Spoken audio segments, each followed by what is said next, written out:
Hey guys, Christopher Herman here with Oneofus.net. Still covering RTX 2016, enjoying it, but I have to admit I'm a little tired.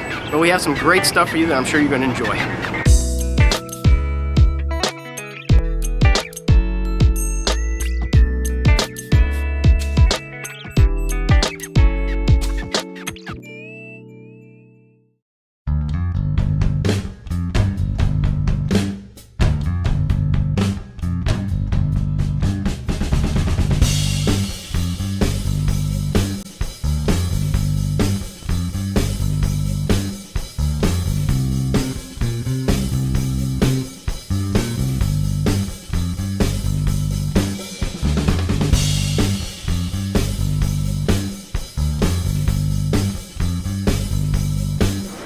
So it certainly wouldn't be RTX without a little Halo.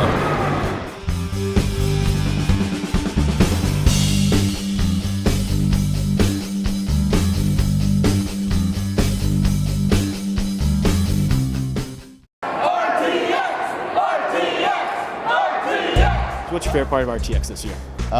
So far it was the Q&A with Brown Man, Ray Narvaez Jr. It was a great community I've been a part of for just about half a year. RTX is really fun. It's been great right now. Like, the community is so fun. Everyone's so nice to each other. Well, RTX is my favorite convention. This is my first year here. I basically moved to Austin so that I could be more in touch with the world and more in touch with Rooster Teeth, honestly, because I've been a fan of them for like 3 years, but I hadn't been able to really immerse myself into the community because I wasn't near them. And being at RTX is a really good chance to meet your idols. Where did you learn to do this? Signal Academy. And what is an adorable girl such as yourself doing at a school designed to train warriors? I want to be a huntress. You want to slay monsters? Yeah. Well, okay.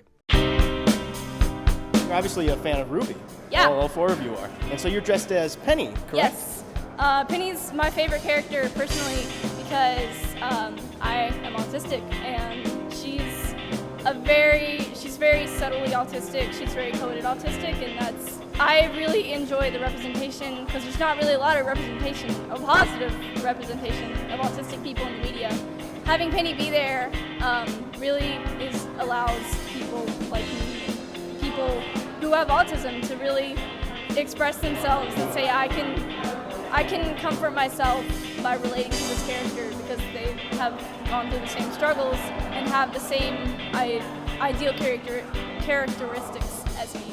I feel like I started following Ruby when maybe the first 2 episodes were out. It's also sort of, we became closer friends, when we found out we all liked it.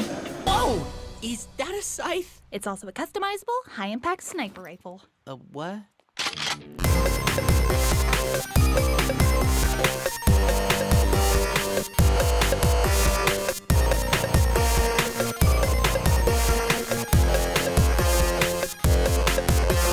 What do we do when we fail? We start over. Yes. That's it. Perfection. What the? Give me that! Layers of Fear is a psychological horror game. The player plays as an insane painter who's lost his mind and who is a very, very troubled past. So when you're playing Layers of Fear, you're helping him create his magnum opus, but you're also really uncovering the story about the painter and his family and basically why he is the way he is. One of the main things about Layers of Fear is that there isn't an adversary per se, so there aren't scenes where you're actually forced to run through like a room or an environment like quickly with something chasing you. It's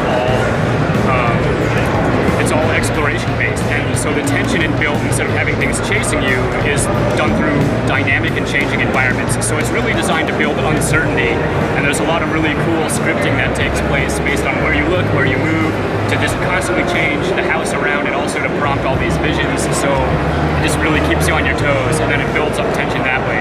For me, while playing the game, which I'm a huge fan of, by the way, I've always found like more like the atmospheric moments to be even more scary than the jump scares. Like the jump scares, like, oh, they'd surprise me, but it's the atmosphere that you just managed to create that I just find really effective. It's awesome to hear you say that, just because that's really what we were trying to go for. I mean, that was really the premise of it, and I mean, I totally agree. I actually think some of the scariest parts are even early on before, things really, really devolve and start to get weird just because just some of the really, really subtle changes that you see in the early chapters, like it really just messes with your head. We've been like blown away just by, you know, the reaction we've gotten like here at RTX, you know, I mean, it's just been super humbling, like hearing everybody after their playthroughs and everything. And then like on Steam, I think we're like sitting at like 95% positive. Like we've got 4.5 stars on both Xbox One, PS4. So I mean, our fan reviews have just been like, it's so cool for us just to go through and read those. It's like just,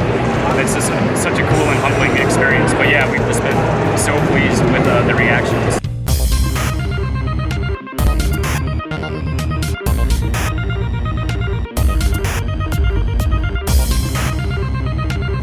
Livelock is a twin-stick shooter with some action RPG element. It's set in the future. You are a machine, so it's class-based. We have 3 playable characters, and it's the only trinity of you have a DPS, tank, and a support character. So what's your role of Livelock? So I'm the level designer for the game. So I build the level for the game, and I help set up the difficulty and stuff like that. So why should people play Livelock? So it's a lot of fun. I think here at RTX it's been super positive. The reception, it's very beautiful game. So there's explosion everywhere. The VFX are amazing, but it's also a lot of fun.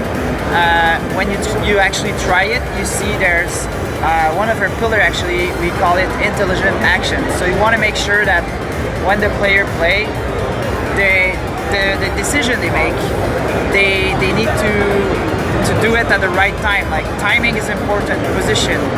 So the game is fun. That's our main focus as a company, to make a fun game. So when's the game coming out? It's coming out August 2nd, and it's gonna be on PC, PlayStation 4, and Xbox One.